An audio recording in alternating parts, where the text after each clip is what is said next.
Hi, Alykhan. Thank you for joining PowerTalk Show, powered by Business Talks Weekly. It's a pleasure. It's wonderful to have you here on our channel today. Before we start a conversation, I would first like to understand a bit about your entrepreneur journey and what really inspired you to start another CRM platform. All right. So first of all, thank you for having me on. Happy to be on. Yeah. So when I started this company, it wasn't as a CRM. Even Daylight, the current product that we have, is not meant to be a CRM. So when I started the business, it was more of an exchange platform, but we were a little too early. And various things happened, so that business did not succeed.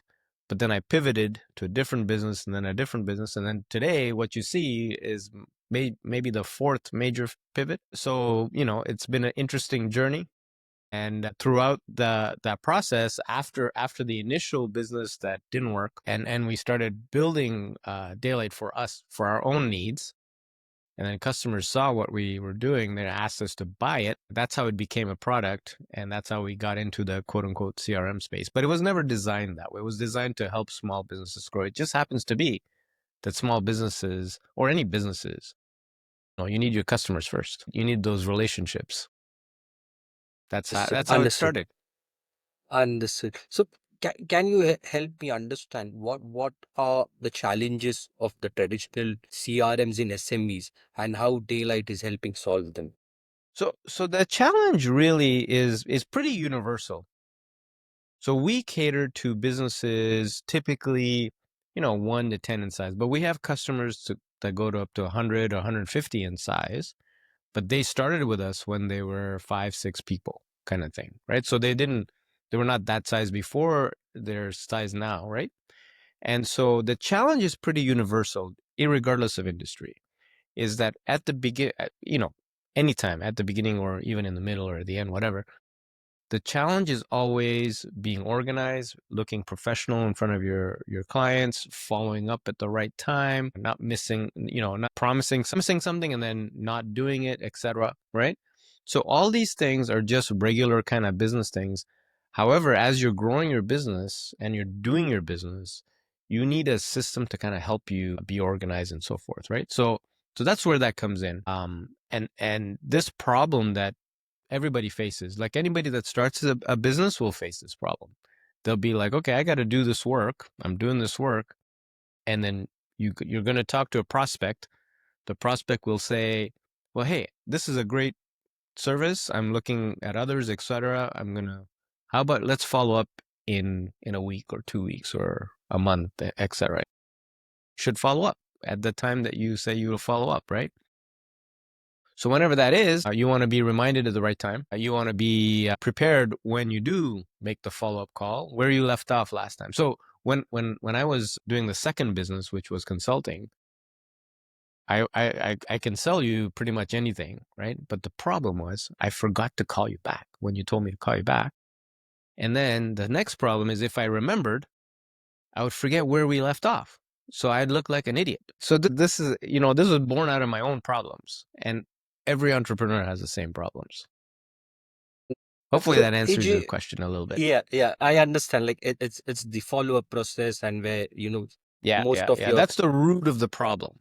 yeah, understood. So, AJ, can you tell me, like, in the current space, in the current CRM space, there are so many CRMs and Yes, project there's a million. management tools. Yeah. So how does Daylight stand off? And when I was researching, I find that you are predominantly based on iOS and Mac OS. So why focus on only iOS and Mac? So actually, to answer your question about differentiation, what Yeah. differentiates us from the others, right? So we'll come to the platform in a second. But the main thing that differentiates us between us and other CRMs is that we've built our platform on productivity first, CRM second, right? So your day-to-day tasks, your day-to-day calendar, all that kind of stuff, you do that in Daylight. And then it just happens to be that our contact section in Daylight is very rich, right? Our email integration is very strong, etc. So all these things allow you to do good CRM. That's our differentiation. If you look at other CRMs, they start from either the sales process or mail marketing, email marketing, etc. Yeah. And then it's everything else is tacked on. What we did is the reverse. We started with productivity first, and then we built the CRM and a little bit of projects on top of that. So that's the differentiation philosophically speaking. And then in terms of a productivity app, a lot of people prefer a native application. That's why they use, Apple Calendar and reminders app, etc., rather than web apps for these things. So that was another reason. Again, productivity to native app, that was the thing. Now, we have always been in the Apple ecosystem as a macOS app. And so we've kind of stayed there. That's where the customers are. That's one of the things. That's another differentiation, is that we're not a web app. We're a native application. That doesn't mean we don't have web functionality. We do, right? And we'll have even more. So that is one of the things that people like about us, is the fact that we're native and not like everybody else. So 2 points of differentiation. One is that we started with productivity first, then put CRM on top, and that is still the core of our business, so calendar and stuff like that. And then the fact that we're a native application with offline data, by the way. So you can work offline while you're in the plane or wherever the hell you are and continue working. And then next time there's a connection, it'll synchronize the information. So to just add on, do you plan to scale to other operating systems for growth or scaling purpose? So our kind of horizon in that is more along the lines of web functionality. So many of our customers are asking for different bits of web functionality, and we're slowly adding that functionality. So, for example, what I'm saying is that rather than make a Windows application, some Web-based web app. functionality would be fine there. And so that's the main direction. And that's what our customers are telling us. It's not like I need a native application and there's other things. I have some staff that are using Windows, or some staff that are using Chromebooks, or some staff that are using Android. But the main core stuff is fine to be on MacBooks and iOS. iOS. Yeah. If you look at Understood. most business people, they tend to have Macs, right? If you go to the Understood. airport, right? So, you asked me the question. I didn't answer the question properly earlier. Why Apple, right? Like Yeah, why? exactly. And so when we made that decision many years ago, was, um, we're thinking of small business owners. They're always busy. They don't have time for anything. Majority of the time, we look at some small business owners that are not Apple. They're fixing their system rather than working on their business. So owning a Mac or whatever is easier than owning a PC. And so that's still true today. Unfortunately, it's still true. It's less, like, it's not as bad as it used to be, but the gap is a little tighter now, but it's still easier for you to own. And so when you think about a business owner, right, or anybody that's like starting part of the startup of a company, like the fifth employee, sixth employee kind of thing, like they have so many things to do. Dealing with their system is not one of them, right? So that was another point I forgot to mention earlier. So, everybody is talking, AJ, about AI and large language model Yeah, systems. yeah, And everybody is also talking about intelligent CRM and bringing AI into CRM aspects to their yes, yes. workflows as well. How is Daylight planning to implement AI and LLM models into their system to benefit your customer base? Good question. Good question. So one of the things that we plan to do, so running these AI things are not cheap, as everybody knows, right? However, since we're in the Apple platform, what we're banking on is leveraging what Apple offers us in terms of APIs for local AI, so not even in the cloud, right? Now, if we don't get those, then we have a bunch of ideas on what to do on the cloud. But what we're doing really is we're watching a little bit as to which direction things are going. We know that LLMs hallucinate a lot, so we have to be careful about those things. We also know there are things like machine learning that could be more useful, actually. And so we're paying very close attention. I can't reveal yet exactly what we're doing, but on the app side, we want to leverage what Apple gives us.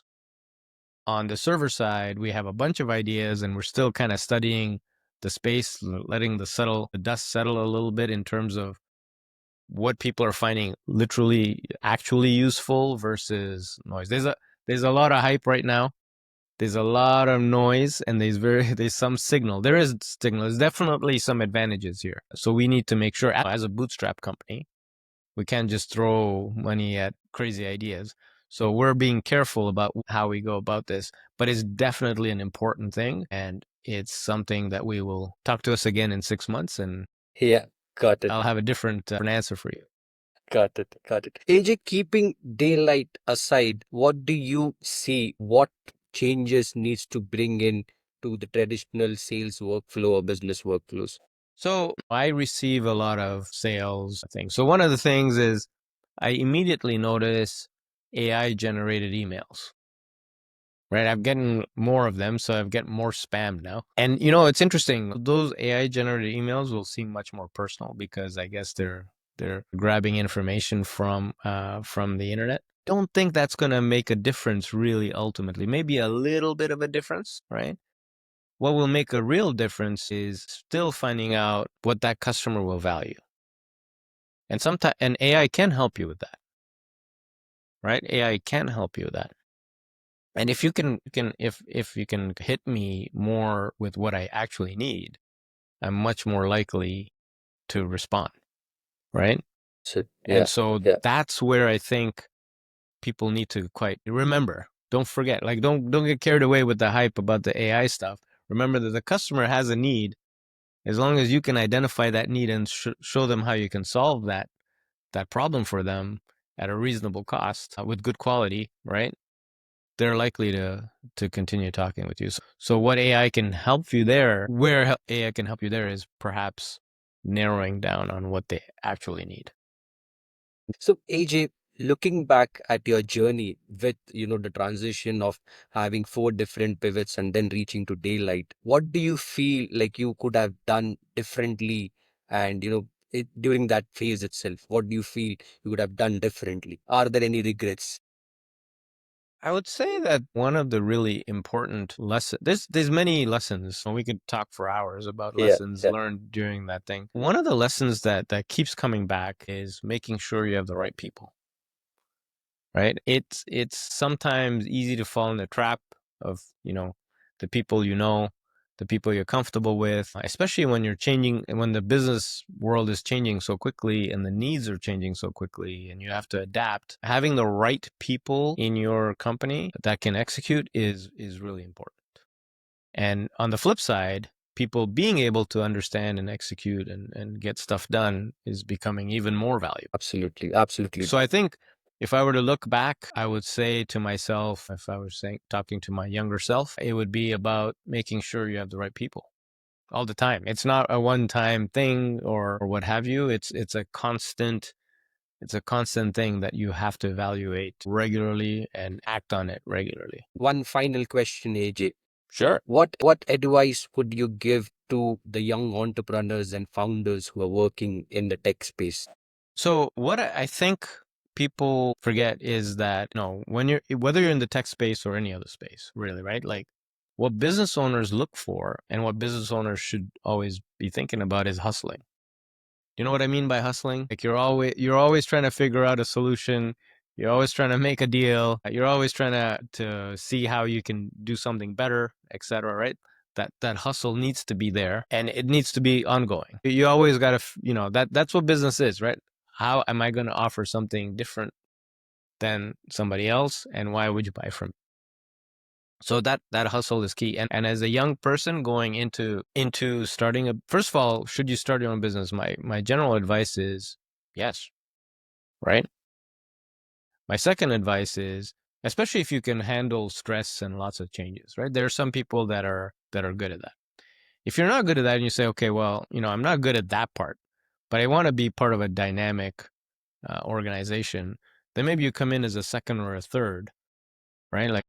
Like a co-founder or critical employee kind of thing at the beginning of a company. And if you have that same kind of hustle and whatnot, then you're solving problems.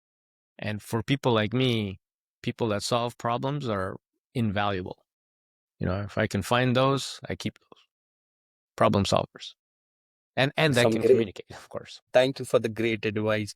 AJ, thank you so much for your time today. It was Thank really you. an honor to have you on a podcast and a channel today. Thank you so much. You're welcome.